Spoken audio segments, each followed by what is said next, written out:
Good morning, नमस्कार आप सभी का। आज के हमारे पॉडकास्ट नंबर 5 में मैं आपका स्वागत करता हूं। और ये पॉडकास्ट हमारा मिर्गी के दौरों को लेकर होगा। आज हमारे स्पेशल गेस्ट, हमारे अतिथि इस पॉडकास्ट में प्रोफेसर ममता भूषण सिंह मैम रहेंगे। मैम एम्स नई दिल्ली में प्रोफेसर हैं, पब्लिक हेल्थ में बहुत रुचि रखती हैं, लोगों से जुड़ने में विश्वास रखती हैं और एपिलेप्सी यानी कि मिर्गी के दौरों के मरीज़ों को लेकर ख़ास तौर पे मैम की रुचि है। तो आइए मैम से चालू करते हैं हमारा आज का podcast. Welcome to the podcast ma'am, मैं स्वागत करता हूँ आपका। Thank you.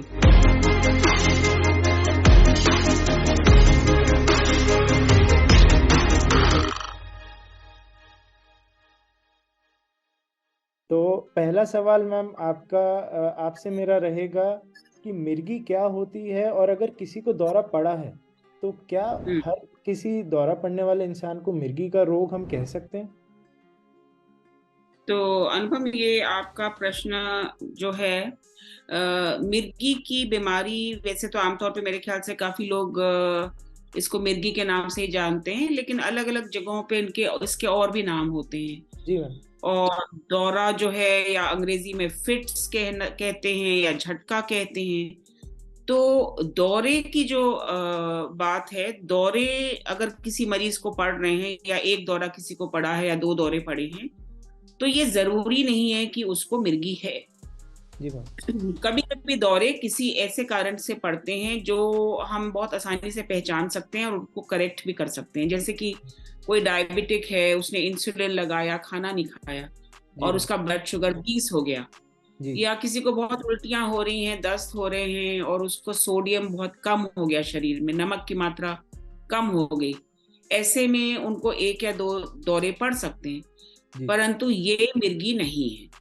क्योंकि ओके। इसको हम इसमें हमें पता है कि ये इनको खून में शुगर की मात्रा कम होने से, या सॉल्ट नमक की मात्रा कम होने से दौरा पड़ा, या कभी कभी सर में बहुत अचानक गहरी चोट लगे, तुरंत जी। दौरा पड़े, वो भी मिर्गी नहीं है।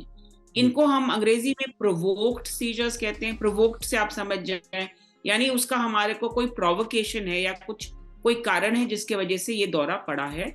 जी मैम। और ऐसी परिस्थितियों में ये दौरे ज्यादातर, आप वो अगर ऑफेंडिंग एजेंट, नमक कम है, आप नमक उनको दे दें, उनका ब्लड शुगर कम है, उसको करेक्ट कर दें, तो उसको फिर बाद में दौरे कभी नहीं पड़ने वाले हैं। तो इनको लंबे समय तक दौरे की दवाइयां नहीं चलती हैं और ये दौरे के मरीज नहीं है। एक और बहुत इंपॉर्टेंट कारण मैं आपको यहाँ साथ में बता दूं, जो छोटे बच्चे होते हैं, जैसे 6 महीने से 6 साल की उम्र के बच्चे, उनमें कभी कभी बुखार में एक जी। या दो दौरा पड़ जाता है, जी। जिसको फेब्राइल सीजर्स कहा जाता है, या बुखार में होने वाला दौरा। जी। वो भी एक किस्म का प्रोवोक्ड सीजर है, वो भी एपिलेप्सी या मिर्गी नहीं है। जी मैम। तो दौरों को, अगर दौरे पड़ रहे हैं और वो एक से ज्यादा दौरे पड़ रहे हैं और उसका कोई इमीडिएट कारण नहीं है, जी मैम। बार बार दौरे पड़ रहे हैं अनप्रोवोक्ड, बिना किसी आपको ऑब्वियस रीजन के, तो उसको जो है, उस मरीज को हम कहते हैं मिर्गी है, और उसका फिर लंबे समय तक इलाज जरूरी होता है। जी मैम। तो मैम ये मिर्गी किन कारणों से हो सकती है? क्या मिर्गी के किसी प्रकार के कारण ऐसे हैं जिनको हम बचा भी सकते हैं, रोकथाम उनकी संभव है? हाँ, तो कारण जानना जरूरी है, और जिनकी रोकथाम होती है उनको जानना बहुत जरूरी है। क्योंकि रोकथाम, जिन कारणों से मिर्गी होती है और उसका रोकथाम संभव है, वो हम सावधानी से अगर हम उसका बचाव करें अपना, तो हमें मिर्गी कई बार, लगभग 40% मिर्गी हमारे देश में कहा जा सकता है जिसकी रोकथाम हो सकती है। ओके। तो वो कारण कौन से हैं जिससे हम रोकथाम कर सकते हैं?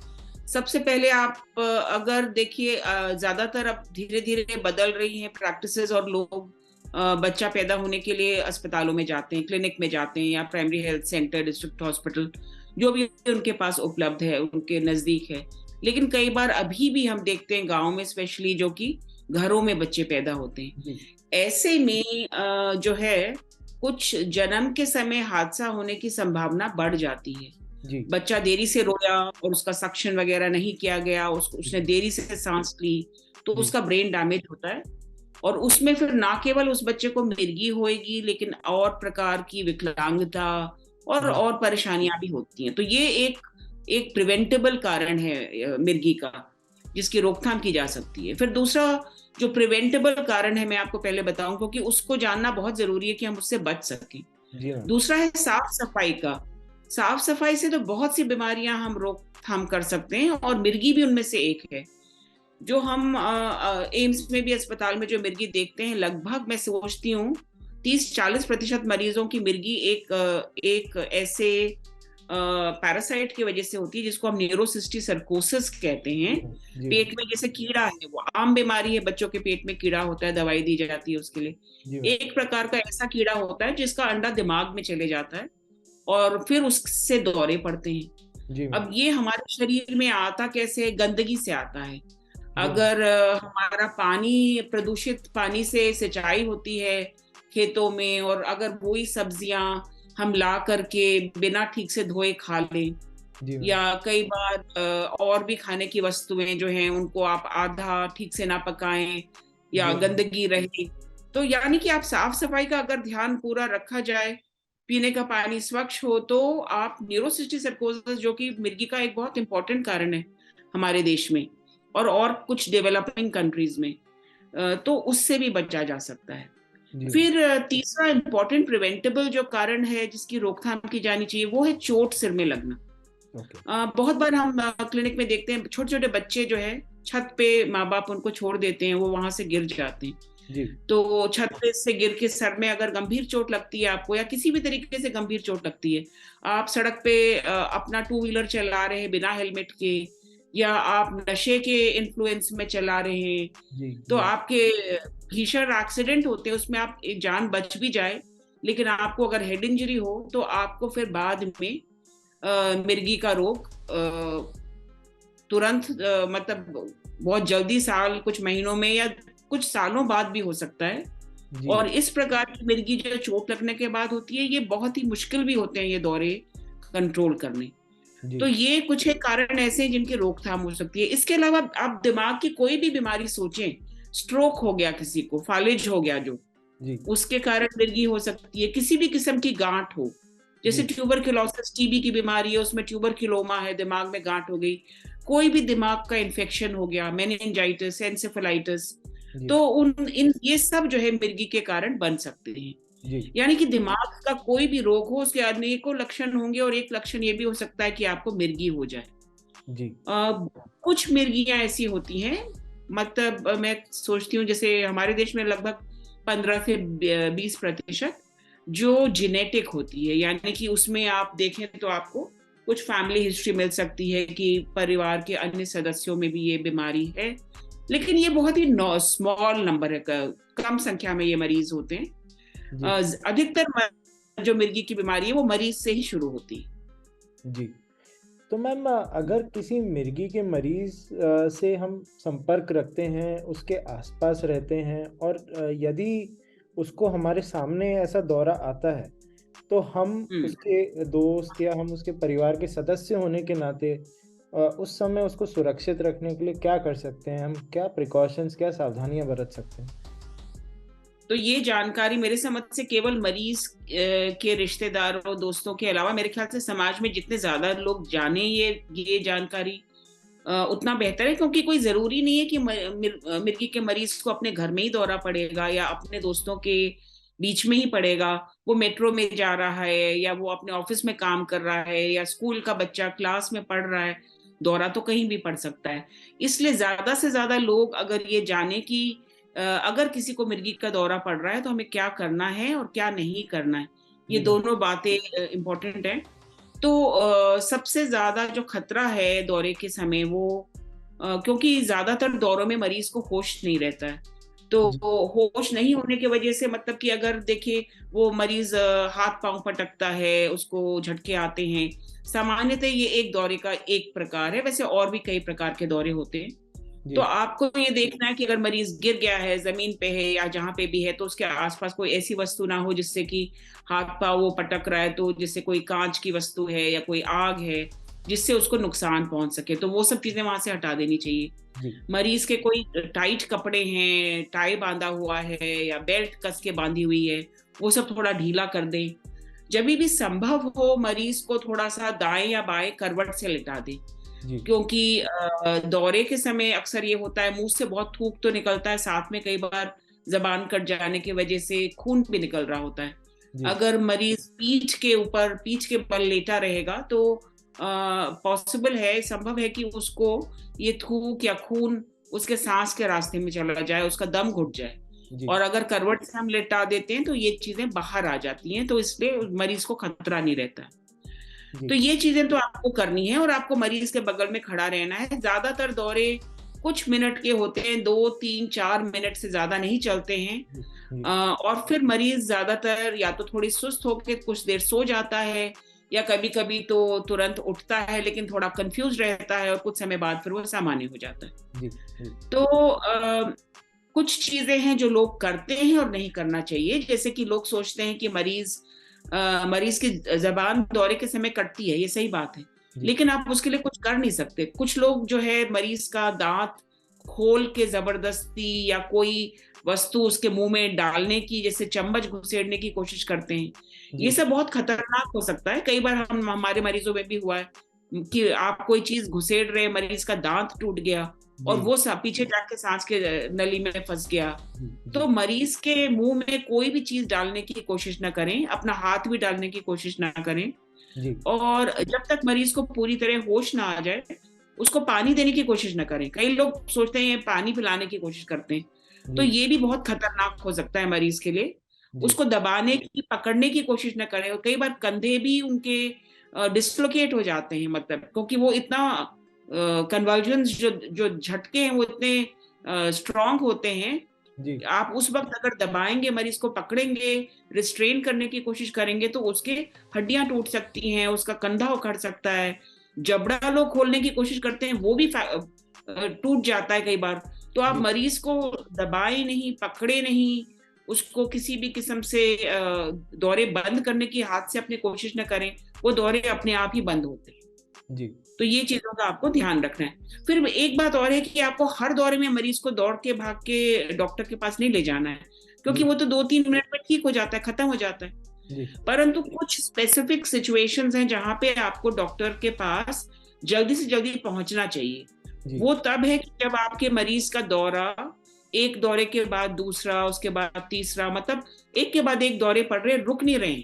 जी तो मैम वो उसको हम लोग, वो एक इमरजेंसी की सिचुएशन है जो हम लोग स्टाटस एपिलेप्टिकस कहते हैं, और उसमें जी बहुत ये खतरनाक सिचुएशन है। तो आपको मरीज को तुरंत डॉक्टर के पास ले जाना चाहिए, घर में बैठे नहीं रह सकते। फिर दौरे के समय अगर मरीज को किसी भी तरीके की गहरी चोट लग गई हो, खून बह रहा है, कई बार ऐसा भी होता है जल गया मरीज, हड्डी टूट गई कोई, तब तो आपको प्राथमिक उपचार के लिए ले ही जाना पड़ेगा। जी जी फिर एक हिदायत होती है कि अगर दौरा किसी गर्भवती महिला को हो रहा है जी तो हर हालत में आपको जरूर उसको क्लिनिक में ले जाना चाहिए। ताकि बच्चे का चेकअप हो सके कि हाँ हाँ, उसको ऑक्सीजन की पता कमी चल तो सकता नहीं हो गई है। हाँ। और कई बार ये एक्लाम्शिया भी हो सकता है, तो गर्भवती महिला में दौरा पड़ता है तो ये सीरियस बात होती है। ये मिर्गी का दौरा है या एक्लाम्शिया है, कोई और खतरनाक बीमारी है, जी और बच्चे की जान और माँ की जान दोनों को खतरा होता है, और ये आप घर में मैनेज ना करें। इसके लिए आप जो है अस्पताल या अपने आसपास के क्लिनिक में जल्दी से पहुंच जाएं। जी मैम। तो मैम आपने प्राथमिक उपचार की बात करी है, क्या प्राथमिक स्वास्थ्य के स्तर पर मिर्गी का हम्म इलाज संभव है और ये कैसे किया जा सकता है? तो ये बहुत ही जरूरी मेरे ख्याल से विषय है, और इसमें हमारा बहुत डेफिशिएंसी है हमारे देश में। ये हम प्राथमिक प्राइमरी केयर जो है उसमें हम मिर्गी के मरीजों का उपचार सही ढंग से सब जगह नहीं कर पा रहे हैं। ओके। और इसका मतलब ये होता है कि मरीजों को छोटे गांव या शहरों में इलाज अगर नहीं मिलेगा तो फिर वो बड़े शहरों की तरफ जाएंगे, और ये संभव नहीं है कि हर एक मरीज जो है उसकी क्या परिस्थिति है आर्थिक या और कोई उसकी दिक्कतें हैं, हर मरीज उठ के बड़े अस्पताल में ना पहुंच सकता है, ना बड़े जी अस्पताल में इतना रिसोर्सेज होंगे कि वो हर मरीज का इलाज कर पाएगा। जी तो मैम। जरूरत ये है कि जो प्राइमरी केयर प्रोवाइड कर रहे हैं जो भी अस्पताल, वो पीएचसी है, सीएचसी, डिस्ट्रिक्ट हॉस्पिटल, जो जहां रह रहा है उसके आसपास जो भी अस्पताल है, जी मैम। लगभग 65 to 70 मरीज को कोई भी टर्शरी केयर या स्पेशलिस्ट केयर की जरूरत नहीं है। जी मैम। उनको आप एकदम आराम से, मेडिकल ग्रेजुएट है वो, मिर्गी का इलाज जरूर से बिना किसी जांच के, हर मरीज में जांच की भी जरूरत नहीं है, तो आपको ये भी दिक्कत नहीं है कि आप बोलें कि नहीं हमारे यहाँ तो ईजी या सीटी स्कैन नहीं हो रहा है। जी मैम। आपको मरीज से केवल जानकारी लेके कि उसको क्या होता है, कैसे होता है, आप समझ सकते हैं और उसकी दवाई शुरू कर सकते हैं। और जब तक हम लोग ये प्राइमरी केयर पे ज्यादा ध्यान नहीं देंगे तो हमारे मरीजों की समस्याएं जो हैं वो हल नहीं होने वाली हैं। बिल्कुल मैम, प्राइमरी केयर यानी कि प्राथमिक उपचार हमारे देश का अभी भी बहुत कमज़ोर है। और हमारे देश में, जैसा कि हम सारे पॉडकास्ट में बात करते रहे हैं, हमारे केस देश में जो सारी केयर है वो टर्शरी केयर पे केंद्रित है। हमारे देश में प्राथमिक उपचार का कॉन्सेप्ट अभी भी बहुत अच्छे से डेवलप या जिसे कह सकते हैं कि नीचे तक, ग्रास रूट लेवल तक नहीं पहुंचा है। तो मैम, हम्म अगर इस पॉडकास्ट के माध्यम से आप किसी सरकार को कोई संदेश देना चाहें, क्या सरकारी कदम उठाए जा सकते हैं एक आम आदमी के लिए जो कि मिर्गी के दौरे का मरीज है, उसकी बेहतरी हम्म के लिए आप क्या चाहती हैं सरकार से? क्या सरकारी कदम उठाए जा सकते हैं? तो मैं मरीजों से तो ये आग्रह करूंगी कि आप बीमारी को बस बीमारी समझें जी। और उसमें घबराने, परेशान होने, डरने की, छुपने छुपाने की, शर्मिंदा महसूस करने की कोई जरूरत नहीं है। बिल्कुल। ये एक सामान्य बीमारी है, किसी को भी हो सकती है और इसका बहुत ही आसान इलाज उपलब्ध है। जी। सरकार को मेरी मैं ये चाहती हूँ कि सरकार, बहुत से डॉक्टर ऐसे हैं जो प्राइमरी केयर को का सुधार करने के लिए अपनी पूरी सहयोग देना चाहते हैं सरकार के साथ। जी मैम। तो सरकार अगर जरा सा भी इसमें रुचि दिखाए, जी मैम। और ऐसा भी नहीं है कि ये हम नहीं कर सकते, हम लोग क्या क्या कर चुके हैं और क्या क्या कर सकते हैं, बिल्कुल। संभावना बहुत ज्यादा है। इसमें बहुत ज्यादा रिसोर्स की जरूरत नहीं है। जी और मैम। हमारे डॉक्टर, हमारा हेल्थ केयर सिस्टम, मतलब ठीक है कि बहुत सारी डेफिशिएंसीज होंगी, लेकिन आप देखें तो हर स्तर के पे डॉक्टर कुछ ना कुछ उपलब्ध हैं और कुछ और बढ़ाए जा सकते हैं। और मैं तो सोचती हूँ कि हमारी जो हेल्थ वर्कर्स, आशा वर्कर्स हैं, जी मैम। जिनको कि हाल में ही डब्ल्यूएचओ ने इतना उनको अवार्ड किया और उनको इतना चिन्हित किया कि इन्होंने बहुत ही बेहतरीन काम किया कोविड के दौरान, जी मैं मैम। सोचती हूँ कि उन तक का हमें सहयोग लेना चाहिए, क्योंकि जी। उनके बहुत ज्यादा नंबर्स हैं। जी और मैम। मरीजों को एजुकेट करने के लिए और उनको अपने घर से अस्पताल लाने के लिए, और वहां पे थोड़ी सी सुविधा हो जाए अगर, कि दवाइयां जो है, जो कि बहुत महंगी है ही नहीं, काफी सस्ती दवाइयां हैं, इजीली अवेलेबल हैं। और वहां पे जो स्वास्थ्य कर्मी है, जी मैम। वो आयुष का डॉक्टर हो सकता है, वो मेडिकल ग्रेजुएट एलोपैथिक हो सकता है, या वो कोई भी विधि का डॉक्टर हो, उसको ये बहुत ही 1-1.5 दिन की ट्रेनिंग में ये समझाया जा सकता है कि दवाइयां मिर्गी के मरीज को कैसे देनी है और जी उसको मैम। फिर कैसे अपने फॉलो अप में, अपने केयर में रखना है।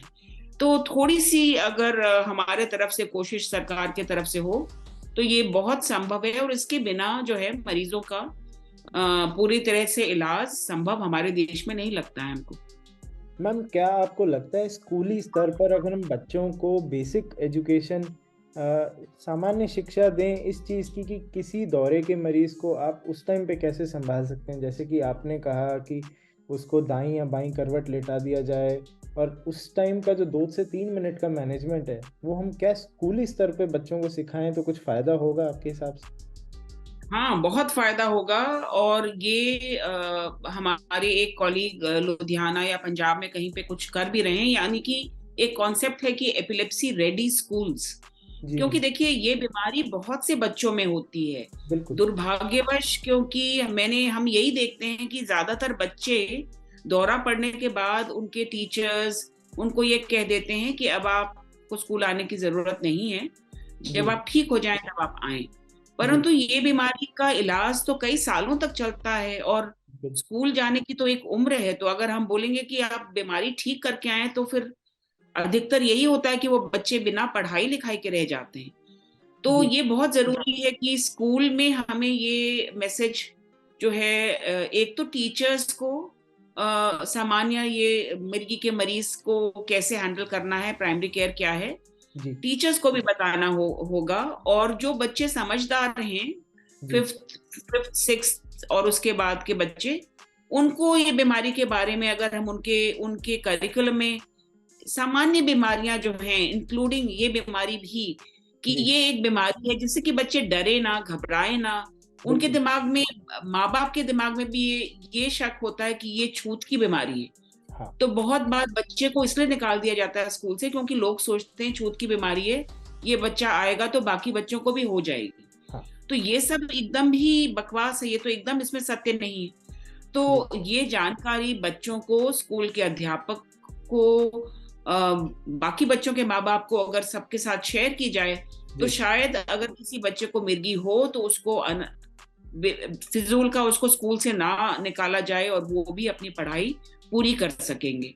और हम लोग बहुत कोशिश करते हैं, लेकिन काफी कुछ मतलब इस वजह से चैलेंजेस आते हैं, क्योंकि टीचर्स कंफर्टेबल नहीं होते हैं कि नहीं, हमारे यहाँ बाकी बच्चों के माँ बाप ये कंप्लेन कर रहे हैं कि नहीं, ये बच्चे को मिर्गी है तो हम अपने बच्चे को नहीं भेज सकते। बिल्कुल। तो मैम, इस पॉडकास्ट के माध्यम से आज हमने ये मैसेज कन्वे किया है, ये संदेश भेजा है अपने श्रोताओं को कि मिर्गी का दौरा एक ऐसा बीमारी है जो कि आसानी से इलाज जिसका किया जा सकता है। आप इससे घबराएं ना, अपने बच्चों को, अपने आसपास के लोगों को इस बारे में शिक्षित करें, और ये पॉडकास्ट उस दिशा में हमारा एक कदम है। तो आप इसे ज़्यादा से ज़्यादा लोगों के साथ शेयर करिए, ताकि ये जानकारी हम सब लोगों तक पहुंचा सकें। और मेरा आपसे यही रिक्वेस्ट है कि अगर आपको कोई इस संदर्भ में कोई सवाल हैं, कोई क्वेश्चंस हैं, तो आप उनको कमेंट्स में मेंशन करिए। हम लोग पर्सनल लेवल पे आपको सारे सवालों के जवाब देने की कोशिश ज़रूर करेंगे। तो इसी के साथ मैं आज का पॉडकास्ट यहाँ समाप्त करना चाहूँगा, और प्रोफेसर ममता मैम को मैं बहुत धन्यवाद देना चाहूँगा कि मैम आज अपना वक्त निकाल के हमसे जुड़ी। Thank you ma'am. Thank you very much Anupam. और आप ये बहुत अच्छा सराहनीय काम कर रहे हैं। मेरे ख्याल से इससे थोड़ी बहुत भी अगर जागरूकता आएगी, बढ़ेगी, तो आई थिंक आपका ये एफर्ट बहुत ही अच्छा है। Thank you. धन्यवाद ma'am. Thank you so much ma'am. तो दोस्तों, अगर आपको आज का हमारा मिर्गी के ऊपर किया गया पॉडकास्ट पसंद आया हो, तो हमारी मदद कीजिए ज़्यादा से ज़्यादा लोगों तक इसको पहुंचाने के लिए। इसको लाइक करिए, शेयर करिए, और हमारे चैनल को सब्सक्राइब करिए। और कमेंट्स में हमें ज़रूर बताइए कि आप आगे के पॉडकास्ट किन विषयों पर चाहते हैं। बहुत बहुत धन्यवाद।